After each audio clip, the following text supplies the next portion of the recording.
আসসালামু আলাইকুম। সংবাদে আপনাদের সবাইকে স্বাগত জানাচ্ছি। আমি ফিরোজ তোহা। শুরুতেই আরবে কেবলস সংবাদ শিরোনাম। বাংলাদেশের সর্বশেষ গুরুত্বপূর্ণ আপডেট সংবাদে আপনাকে স্বাগত। শুরুতেই সংবাদ শিরোনাম, পরে বিস্তারিত। প্রথমেই জানাবো, পরীক্ষা শেষে ফের রাজধানী সায়েন্স ল্যাব মোড়ে শিক্ষার্থীদের সড়ক অবরোধ। শিক্ষামন্ত্রীর পদত্যাগ সহ ৩ দফা দাবিতে দ্বিতীয় দিনের মতো রাজধানীর সায়েন্স ল্যাবরেটরি মোড় অবরোধ করেছে এইচএসসি পরীক্ষার্থীরা। পূর্বঘোষিত কর্মসূচি অনুযায়ী আজ পরীক্ষা শেষে শিক্ষা মন্ত্রণালয় অভিমুখে লং মার্চ শুরুর আগে তারা সড়কে অবস্থান গ্রহণ করেছে। এখন তারা সায়েন্স ল্যাব মোড় দিয়ে যান চলাচল বন্ধ করে দিয়েছে। এরপর জানাবো, নীলক্ষেতে বিজিবি, সায়েন্স ল্যাবে পুলিশ মোতায়েন। শিক্ষার্থীদের লং মার্চ টু শিক্ষা মন্ত্রণালয় কর্মসূচি ঘোষণার পরিপ্রেক্ষিতে সতর্কতা স্বরূপ রাজধানীর নীলক্ষেত মোড়ে এক প্লাটুন বিজিবি মোতায়েন করা হয়েছে। একই সঙ্গে সায়েন্স ল্যাব মোড়ে অবস্থান নিয়েছে পুলিশের ৫০ জনের অধিক সদস্য। অবস্থায় তারা পুরোপুরি সতর্ক অবস্থানে রয়েছে। যে কোনো মুহূর্তে শিক্ষার্থী এবং বিজিবি পুলিশের সঙ্গে ব্যাপক সংঘাতে জড়িয়ে পড়তে পারে। এদিকে এইচএসসি পরীক্ষার্থীদের আন্দোলন ঘিরে ভুয়া ফটোকার্ড ছড়ানোর অভিযোগ। এইচএসসি পরীক্ষার্থীদের আন্দোলনকে কেন্দ্র করে সামাজিক যোগাযোগ মাধ্যমে শত শত ভুয়া ফটোকার্ড ছড়িয়ে পড়েছে বলে অভিযোগ করেছে বিএনপি। আজ ফেসবুকে এক পোস্টে বিএনপির মিডিয়া সেল দাবি করেছে সব ভুয়া ফটোকার্ড পতিত স্বৈরাচারী আওয়ামী লীগেরা ছড়াচ্ছে বলে জানা গেছে। জানাবো, ২ জেলা নিম্নাঞ্চলে বন্যার আভাস, বিপদসীমার উপর দিয়ে ৩ নদীর পানি। দেশের ২ জেলার নদী সংলগ্ন নিম্নাঞ্চলে বন্যার আভাস দিয়েছে বন্যা পূর্বাভাস ও সতর্কীকরণ কেন্দ্র। আজ সংস্থাটির প্রকাশিত সতর্কবার্তায় তথ্য নিশ্চিত করা হয়েছে। সতর্কবার্তায় বলা হয়েছে, আগামী ২৪ ঘণ্টায় মৌলভীবাজার ও হবিগঞ্জ জেলার মনু ও ক্ষয় নদী সংলগ্ন নিম্নাঞ্চল সাময়িকভাবে প্লাবিত হতে পারে এবং সেটি খুব সতর্কতার সহিত দেখতে হবে। এবং সর্বশেষ জানাবো, ঢাকাকে রাতারাতি বদলে ফেলা সম্ভব নয় বললেন মির্জা ফখরুল। বিএনপির মহাসচিব মির্জা ফখরুল ইসলাম জানিয়েছেন যে ঢাকাকে খুব দ্রুততম সময়ের মধ্যে রাতারাত কোনোভাবে পাল্টে ফেলা সম্ভব নয়। পুরো ঢাকা নতুন করে সৃষ্টি হয়নি। ঢাকাকে একটি ভালো অবস্থানে নিয়ে গিয়ে তারপর আমাদেরকে একটি ভালো অবস্থানে নিয়ে যেতে হবে বলে জানিয়েছেন তিনি। আসলে যে ধরনের কার্যক্রম শুরু হয়েছে তাতে করে বাংলাদেশ কোন দিকে যাবে সেটি এখন পর্যন্ত বলা যাচ্ছে না। দেশটি হয়তো খুবই ভয়াবহ এক বিপজ্জনক পরিস্থিতির মধ্যে পড়ে যেতে পারে। প্রিয় দর্শক, এতক্ষণ শুনছিলেন সংবাদ শিরোনাম, এবারে বিস্তারিত। তবে তার আগে বন্ধুরা, অনুরোধ থাকবে এই সংবাদটিতে একটি লাইক দিন। এই চ্যানেলে আপনি নতুন হয়ে থাকলে আমাদের সংবাদটি দেখতে দেখতে চ্যানেলটি সাবস্ক্রাইব করে রাখুন। কমেন্ট করে বন্ধুরা আপনার মূল্যবান মতামত জানিয়ে দিন আপনি বিশ্বের কোন দেশ থেকে বা বাংলাদেশের কোন স্থান থেকে আমাদের সংবাদটি দেখছেন এবং শুনছেন। আর বন্ধুরা, সংবাদটি আপনার সোশ্যাল মিডিয়া ফেসবুকে শেয়ার করে বন্ধুদেরও দেখার সুযোগ করে দিন। গাজা যুদ্ধে আপনি যদি নিরীহ ফিলিস্তিনিদের ভালোবেসে থাকেন বন্ধুরা, কমেন্টে ইয়েস লিখে পুরো বিশ্ববাসীকে আমাদের এই তাজা আপডেটটি দেখার সুযোগ করে দিন। এবারে বিস্তারিত। পরীক্ষা শেষে ফের সায়েন্স ল্যাব মোড়ে শিক্ষার্থীদের সড়ক অবরোধ। শিক্ষামন্ত্রীর পদত্যাগ সহ ৩ দফা দাবিতে দ্বিতীয় দিনের মতো আজও রাজধানীর সায়েন্স ল্যাবরেটরি মোড় অবরোধ করেছে এইচএসসি পরীক্ষার্থীরা। পূর্ব ঘোষিত কর্মসূচি অনুযায়ী আজ পরীক্ষা শেষে শিক্ষা মন্ত্রণালয় অভিমুখে লং মার্চ শুরু করার আগে তারা সড়কে অবস্থান নিয়েছে। এতে সায়েন্স ল্যাব মোড় দিয়ে যান চলাচল বন্ধ হয়ে গেছে। সম্ভাব্য অপ্রীতিকর পরিস্থিতি এড়াতে পুরো এলাকায় অতিরিক্ত আইন শৃঙ্খলা রক্ষাকারী বাহিনীর সদস্যদের মোতায়েন করা হয়েছে। আজ দুপুর ২টা ৩৫ শিক্ষার্থীরা সায়েন্স ল্যাব মোড়ে সড়ক অবরোধ করেছে। দুপুর ২:৩০টার দিকে আজ আমরা সরেজমিনে গিয়ে দেখতে পেয়েছি যে দেখা যায় বিভিন্ন শিক্ষা প্রতিষ্ঠানের হাজার হাজার শিক্ষার্থীরা এতে অংশগ্রহণ করেছে এবং তারা পুরো এলাকা ঘিরে ফেলেছে। অবস্থায় বিএনপি সরকার একরকম বিপর্যয়ের মধ্যে পড়তে চলেছে।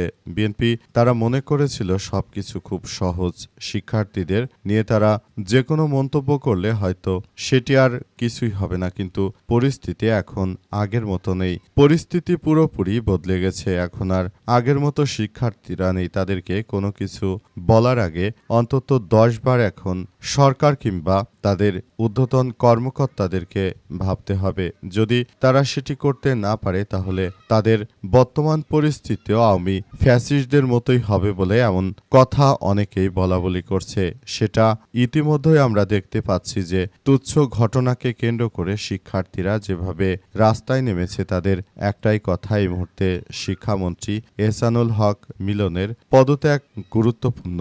তার পদত্যাগ না হওয়া পর্যন্ত শিক্ষার্থীরা রাজপথ ছাড়বে না এবং যতক্ষণ পর্যন্ত মিলন না বলবে যে আমি পদত্যাগ করলাম ততক্ষণ পর্যন্ত শিক্ষার্থীরা রাজপথ ছাড়বে না। শিক্ষার্থীরা তারা তাদের জায়গায় রয়েছে এবং তারা পুরোপুরি প্রস্তুত রয়েছে। রাজধানীর নীলক্ষেতে বিজিবি সায়েন্স ল্যাবে পুলিশ মোতায়েন করা হয়েছে। শিক্ষার্থীদের লং মার্চ টু শিক্ষা মন্ত্রণালয় কর্মসূচি ঘোষণার পরিপ্রেক্ষিতে সতর্ক অবস্থানে রয়েছে আইন শৃঙ্খলা রক্ষাকারী বাহিনীর সদস্যরা। তারা জানিয়েছে যে কোনো মূল্যে আইন শৃঙ্খলা রক্ষাকারী বাহিনীর সদস্যরা তারা যে কোনো মূল্যে এই ধরনের নাশকতামূলক কর্মকাণ্ডকে প্রতিহত করতে বদ্ধপরিকর। তাই তারা পুরোদমে প্রস্তুতি নিয়ে মাঠে রয়েছে। শিক্ষার্থীরা যাতে করে মাঠে থেকে কোনো ধরনের বিশৃঙ্খল কোনো পরিস্থিতির সৃষ্টি করতে না পারে ব্যাপারটি খুব বেশি সতর্কতার সহিত দেখা হচ্ছে। শিক্ষার্থীরা যাতে করে সবকিছু সুন্দরভাবে পরিচালিত করতে পারে এজন্য আমাদের বাংলাদেশের রাজধানী ঢাকা আইন শৃঙ্খলা বা নিরাপত্তার চাদরে ঢেকে ফেলা হয়েছে অবস্থায় শেষ পর্যন্ত পরিস্থিতি কোন দিকে যাবে সেটি এখনো বলা যাচ্ছে না। বর্তমান সময়ে যেহেতু বিএনপি একটি নাজুক সরকার অর্থাৎ সবেমাত্র বাংলাদেশ একটি গণ অভ্যুত্থানের ভেতর দিয়ে ফেরত এসেছে, সুতরাং যদি এই মুহূর্তে বাংলাদেশের অবস্থা যদি আইন শৃঙ্খলা শক্ত না হয় তাহলে ভবিষ্যতে দেশ আরও রসাতলে যাবে। তাই তারা এই মুহূর্তে শিক্ষার্থীদেরকে একরকম প্রতিহত কিংবা বুঝিয়ে বাসায় পাঠাতে চায়। তারা আসলে নতুন করে সবকিছু খুব সুন্দরভাবে গড়ে তুলতে চাইছে। তাদের উদ্দেশ্যই হচ্ছে যে নতুন করে তারা সুন্দর করে পুরো পরিস্থিতিগুলো খুব ভালোভাবে নেয়ার জন্য চাইছে, কিন্তু শিক্ষার্থীরা বিষয়টি খুব বেশি অন্যদিকে নিয়ে যাওয়ার চেষ্টা করছে বলে তারা অভিযোগ করেছে। এইচএসসি পরীক্ষার্থীদের আন্দোলন ঘিরে ভুয়া ফটো কার্ড ছড়িয়ে দেওয়া হচ্ছে বলে অভিযোগ করেছে বিএনপি তারা আসলে যে ধরনের কথা বলছে তাতে এখন দেখা যাচ্ছে দেশের অনলাইনে অনেক জায়গাতেই আসলে দেখা যাচ্ছে যে বিএনপির নেতাদের নামে ভুয়া ফটো কার্ড ছড়িয়ে দেওয়া হচ্ছে। তারা বলাবলি করতে শুরু করেছে যে পতিত আওয়ামী দুর্বৃত্তরাই তারা নাকি শিক্ষার্থীদের সঙ্গে যোগ দিয়ে তারপর এই ধরনের কার্যক্রম চালাচ্ছেতে ব্যাপক আকারে সমস্যায় পড়তে শুরু করেছে বিএনপির নেতৃত্ববৃন্দরা। তারা আসলে এখন আর কোনো কিছু করতে পারছে না। নতুন করে তারা নানাবিধ সমস্যার মুখে পতিত হচ্ছে। তারা আসলে যেটা শুরু করেছিল সেটা সবার জন্য এক ভয়াবহ বিপর্যয়কর পরিস্থিতির জন্ম দিচ্ছে। মূলত নতুন করে তারা যেসব কথাবার্তা বলতে শুরু করেছে তাতে এখন পর্যন্ত দেখা যাচ্ছে যে এই ঘটনাগুলোর সঙ্গে আওয়ামী দুর্বৃত্তরা জড়িত বলে তারা অভিযোগ করছে। কারণ শিক্ষার্থীদের আন্দোলনকে অন্যদিকে ধারাবাহিকভাবে পরিবর্তন যদি করে দেয়া যায় সেক্ষেত্রে নতুন করে দেশের অভ্যন্তরে কিন্তু এক ধরনের সমস্যার সৃষ্টি হতে পারে। আর সেই সমস্যাগুলো এই মুহূর্তে কোন দিকে যাবে সেটি এখন পর্যন্ত বলা যাচ্ছে না। এই সমস্যা থেকে কিন্তু নতুন নতুন বিষয় কিন্তু সামনে আসতে শুরু করেছে। বিষয়গুলো আমাদের সবার জন্য অত্যন্ত গুরুত্বপূর্ণ এক অধ্যায় হয়ে দাঁড়িয়েছে এই মুহূর্তে। মূল পরিস্থিতি কোন দিকে যাবে সেটি বলা যাচ্ছে না। শিক্ষার্থীরা আদতে এই আন্দোলন কোন পর্যায়ে নিয়ে যাবে সেটি বলা যাচ্ছে না। 2024 সালেও কিন্তু একই রকম আন্দোলন হয়েছিল এবং বাংলাদেশে কিন্তু সরকার পরিবর্তন হয়ে গিয়েছিল। সুতরাং সেই অভিজ্ঞতা থেকে বলা যায় যে কখন কি হয়ে যায় সেটি বলার অপেক্ষা রাখে না। কারণ যে কোনো মুহূর্তে আন্দোলনের মোড় ঘুরে যেতে পারে এবং এতে চরম বিপর্যয় পড়তে পারে সরকার। তাই এখনই সরকারকে সব বিষয় নিয়ে খুব বেশি সচেতনতার সঙ্গে সবকিছু পরিস্থিতি মোকাবেলা করতে হবে। দুই জেলার নিম্নাঞ্চলে বন্যার আবার বিপদসীমার উপরে ৩ নদীর পানি। আবারও দেশের ২ জেলা নদী সংলগ্ন নিম্নাঞ্চল বন্যার আবাই দেশে বন্যা পূর্বাভাস ও সতর্কীকরণ কেন্দ্র সংস্থাটির প্রকাশিত সতর্কবার্তায় এই তথ্য জানা গেছে।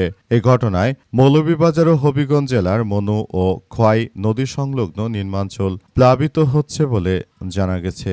এসব নদী বন্দরগুলোকে আবারও ২ নম্বর সতর্ক সংকেত দেখাতে বলা হয়েছে। সেখানে জানা গেছে যে এই ধরনের নদীর পানি বৃদ্ধি পাওয়ার ফলে নিম্নাঞ্চল প্লাবিত হচ্ছে এবং নতুন করে আবারও বিভিন্ন সমস্যা দেখা দিচ্ছে। সরকার এসব এলাকায় ত্রাণ পাঠিয়ে তারপর পুরো পরিস্থিতি যদি এখনই যথাযথভাবে ঠিক না করে তাহলে যারা গ্রামের দরিদ্র মানুষ রয়েছে তারা কিন্তু নতুন করে এক ভয়াবহ বিপর্যয়কর পরিস্থিতির মধ্যে পড়ে যেতে পারে। সুতরাং তাদের বিষয়গুলো বিবেচনা করে এই মুহূর্তে সরকারকে সব বিষয়ে আরও খোলাসা করতে হবে এবং যথাযথভাবে সরকার যদি এগুলো করতে না পারে সেটি আমাদের সবার জন্য এক ভয়াবহ বিপজ্জনক অধ্যায় হিসেবে দাঁড়াতে পারে। সুতরাং এখনই এগুলো নিয়ে সবাইকে সবকিছু করতে হবে। যদি নদীর পানিগুলো লোকালয়ে ঢুকে যায় সেখান থেকেই কিন্তু বড় বন্যা হতে পারে এবং এই বন্যায় দেশকে গ্রাস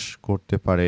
এমন বিষয়গুলো মাথায় রেখে তারপর যেন দ্রুততম সময়ের মধ্যে কার্যক্রম চালানো হয় এমন কথাই আসলে সবাই বলাবলি করছে।